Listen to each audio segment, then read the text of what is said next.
Movie की शुरुआत Egypt में 1914 का समय दिखाते हुए होती है, जहां पर पोकोली नाम का एक आर्कियोलॉजिस्ट जो कि अपने असिस्टेंट बिली के साथ एक पिरामिड के अंदर दीवारों पर लिखे कुछ चित्रों और उसकी लिखावट को समझने की कोशिश कर रहा होता है। और इस लिखावट को समझते हुए से पता चलता है कि दुनिया में जल्द ही तबाही आने वाली है।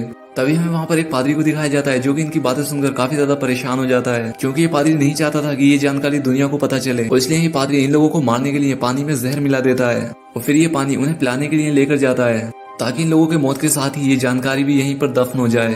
अब यहाँ पर पादरी इन लोगों को पानी दे देता है, लेकिन पोकोली कहता है कि मैंने बहुत ही बड़ी खोज की है और मैं इस खोज का जश्न सिर्फ पानी से ही नहीं मनाऊंगा, बल्कि हमें शराब पीनी चाहिए। और इसलिए वो उस पानी को फेंक देता है और बिली को शराब लाने के लिए कहता है। और तभी उस पिरामिड के ऊपर एक बहुत ही बड़ी एलियन शिप आती है और उस शिप से निकलकर कुछ एलियन पिरामिड के अंदर आते हैं। अब पादरी इन एलियन से कहता है कि मैंने अपनी पूरी कोशिश की, लेकिन अब ये लोग काफी ज्यादा कुछ जान चुके हैं। अभी एलियन पादरी से कहता है कि तुमने अपना काम ठीक से नहीं किया। और तभी उनमें से एक एलियन उस दीवार पर एक चाबी लगाता है और इससे वहां पर एक दरवाजा खुलता है। अब पोकोली ये सब देखकर काफी ज्यादा हैरान हो जाता है, लेकिन तभी एक एलियन उसे बेहोश कर देता है। अब इसके बाद ये सभी एलियन उस दरवाजे के अंदर आ जाते हैं और यहाँ पर एक मूर्ति होती है और उसके चारों तरफ 4 पत्थर होते हैं जो कि हवा, पानी, आग और धरती को दर्शा रहे होते हैं। और वहीं पर वो बीच वाली मूर्ति 5th एलिमेंट होती है और इन 5th एलिमेंट के चलते ही दुनिया सुरक्षित होती है। अब इसके बाद ये एलियन चारों पत्थरों को एक बक्से में डाल लेते हैं और इसके बाद उस मूर्ति को भी अपने साथ ले जाने लगते हैं। अब इस पर पादरी एलियन से कहता है कि अगर तुम इस मूर्ति को ले जाओगे तो धरती की रक्षा आखिर कौन करेगा। पर एलियन पादरी से कहता है कि धरती अभी 300 साल बाद नष्ट होगी और उससे पहले हम इस मूर्ति को वापस ले आएंगे। और तभी यहाँ पर बिली पहुंच जाता है और ये इन एलियन से डरकर इन पर एक गन पॉइंट कर देता है। अब यहाँ पर पादरी उसे समझाने की कोशिश करता है कि ऐसा मत करो, लेकिन तभी उसका पैर फिसल जाता है और इसके फिसलने के चलते इससे गोली चल जाती है और इससे वो दीवार बंद होने लग जाती है। अब इसके बाद वो एलियन पादरी को दीवार की चाबी देते हुए कहता है कि इस चाबी को तुम हमेशा संभाल कर रखना और तुम्हारी आगे आने वाली पीढ़ियों को भी इस चाबी के बारे में बताना। और ये कहकर वो एलियन दीवार के बीच दबकर मारा जाता है। इसके बाद बाकी के बचे एलियन उस पत्थर और मूर्ति को लेकर वहां से चले जाते हैं। अब यहाँ से सीन चेंज होता है और हमें 300 साल बाद का सीन दिखाया जाता है, जहाँ पर एक स्पेसशिप अपने सामने के प्लेनेट पर निशाना साधे हुए होती है, क्योंकि वो प्लेनेट तेजी से धरती की तरफ बढ़ रहा होता है।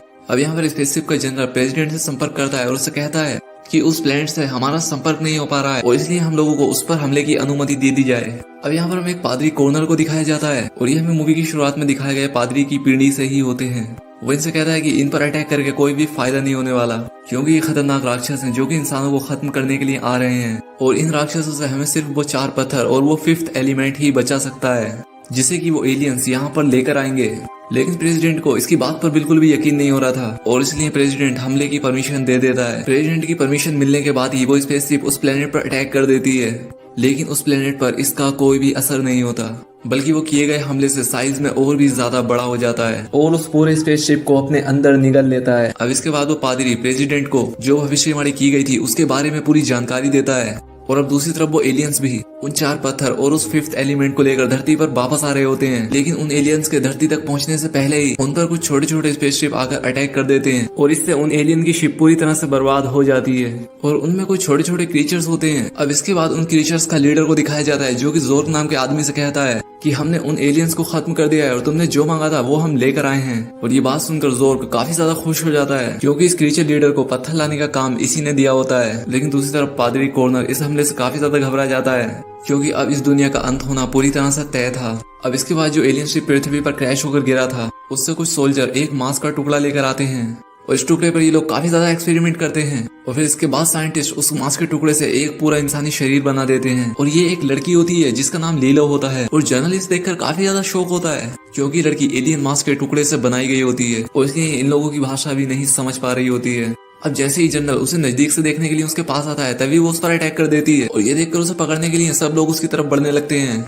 लेकिन वो यहाँ से भाग जाती है और एक एयर बैंड के अंदर घुस जाती है। लेकिन कुछ पुलिस वाले उसके पीछे पड़ जाते हैं, जिससे बचने के लिए ये खिड़की से बाहर आ जाती है और यहाँ पर गाड़ियां हवा में उड़ रही होती हैं और तभी वहाँ पर पुलिस वाले भी पहुंच जाते हैं, जिससे वो लड़की सीधी नीचे कूद जाती है। लेकिन वो यहाँ से सीधी कॉर्बिन नाम के एक टैक्सी ड्राइवर की गाड़ी में जाकर गिरती है। अब ये देखकर ये काफी ज्यादा हैरान हो जाता है और तभी इसकी गाड़ी के पास कुछ पुलिस वाले भी पहुंच जाते हैं और ये देखकर लीलो कॉर्बिन से अपनी हेल्प के लिए कहती है और इसलिए वो सब पुलिस से बचाने के लिए अपनी गाड़ी को तेजी से नीचे की तरफ ले जाने लगता है। अब क्योंकि नीचे काफी ज्यादा कोहरा होता है और इसलिए कोहरे के चलते ये लोग पुलिस वालों से अपना पीछा छुड़ा लेते हैं। अब इसके बाद जब कॉर्बिन लीलो को देखता है तो वो घायल हो चुकी होती है और इसके बाद वो पादरी कॉर्नर का नाम लेकर बेहोश हो जाती है और इसलिए कॉर्बिन उसे पादरी के पास लेकर आता है अब वो यहाँ पर लीलो को चेक करने लगता है और तभी उसे उसके हाथ पर किसी तरह का एक सिंबल दिखाई देता है और इसे देखते ही ये काफी ज्यादा हैरान हो जाता है। अब वो कॉर्बिन को बताता है कि ये लड़की 5th एलिमेंट है, क्योंकि लड़की उन 4 पत्थरों के बीच वाली मूर्ति की शक्ति से बनी हुई है और यही वो 5th एलिमेंट है जो कि अब इस दुनिया को बचाएगी। और तभी वहां पर लीलो को भी होश आ जाता है। अब पादरी कॉर्बिन से कहता है कि तुमने इसे यहाँ लाकर बहुत ही ज्यादा अच्छा काम किया है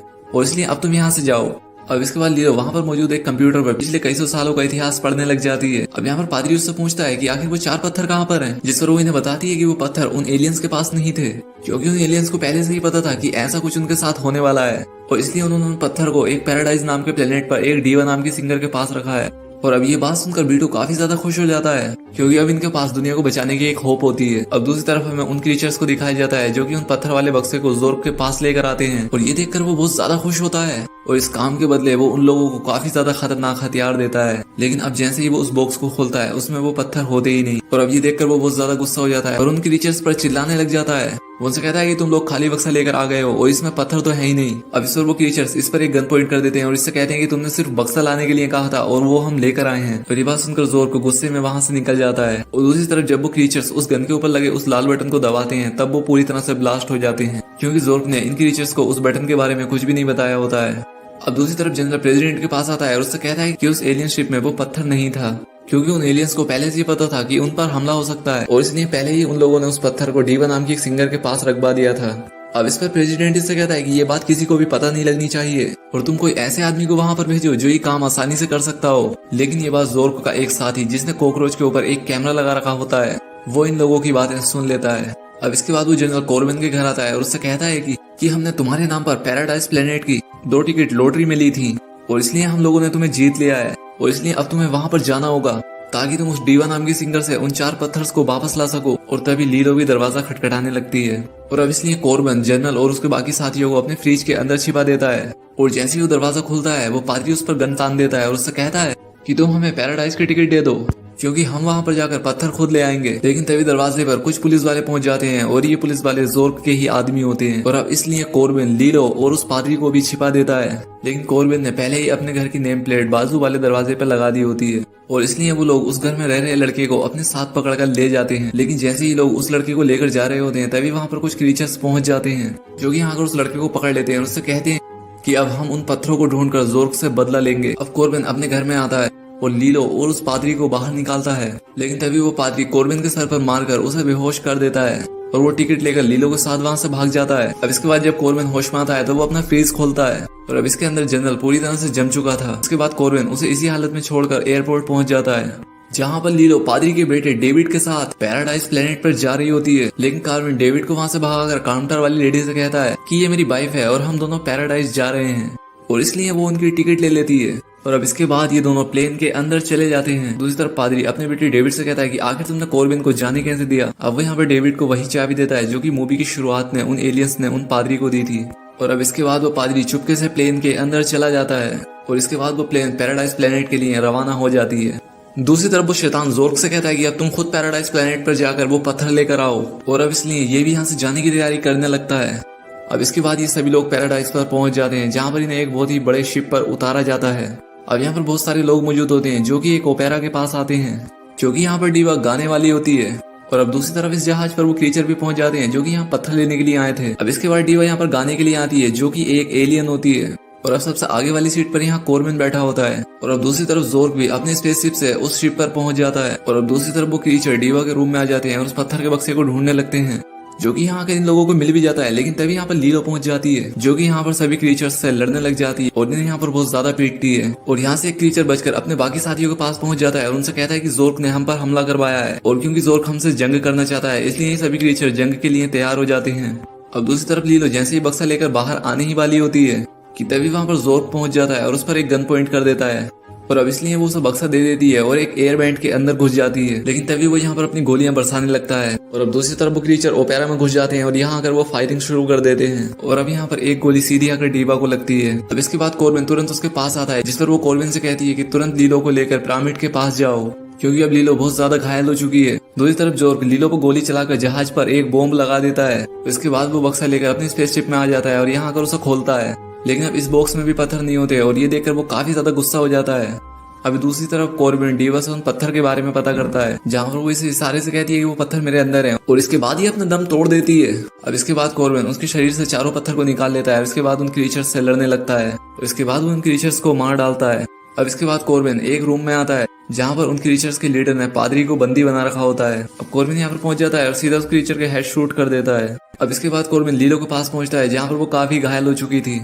अब यहाँ पर रोड नाम का एक आदमी भी होता है जिसे कि दरवाजे पर जोर का लगाया हुआ वो बॉम्ब दिखता है, और अब इस बॉम्ब के बारे में सुनकर पूरे जहाज में अफरा तफरी मच जाती है। अब दूसरी तरफ जोर्क फिर से पत्थर लेने के लिए जहाज के अंदर आता है, और अब दूसरी तरफ कॉर्बिन भी लीलो, रोड और उस पादरी के साथ एक स्पेसशिप में जाकर बैठ जाता है। अब यहाँ पर जोर्क अपने लगाए हुए बॉम्ब को रोकने के लिए उसके पास आता है और इसमें अपना कार्ड डालकर उसे रोक भी लेता है, लेकिन तभी बाकी के क्रीचर्स अपना लगाया हुआ बॉम्ब ऑन कर देते हैं और इससे यहाँ पर एक बहुत बड़ा धमाका होता है और इससे वो पूरे का पूरा जहाज बर्बाद हो जाता है। लेकिन तब तक कॉर्बिन और उसके बाकी के साथी वहाँ से निकल जाते हैं। अब इसके बाद जनरल ये खबर प्रेसिडेंट को देता है और ये बात सुनकर प्रेसिडेंट को काफी ज्यादा अच्छा लगता है। लेकिन तभी इन लोगों को पता चलता है कि धरती की तरफ वो प्लेनेट काफी तेजी से बढ़ रहा है, और अब ये देखकर ये लोग काफी ज्यादा घबरा जाते हैं और इसलिए ये लोग कॉर्बिन से संपर्क करते हैं और उससे कहते हैं कि प्लेनेट तेजी से धरती की तरफ बढ़ रहा है और तुम जल्दी से उन 5th एलिमेंट को लेकर पिरामिड के अंदर चले जाओ, नहीं तो धरती पूरी तरह से बर्बाद हो जाएगी।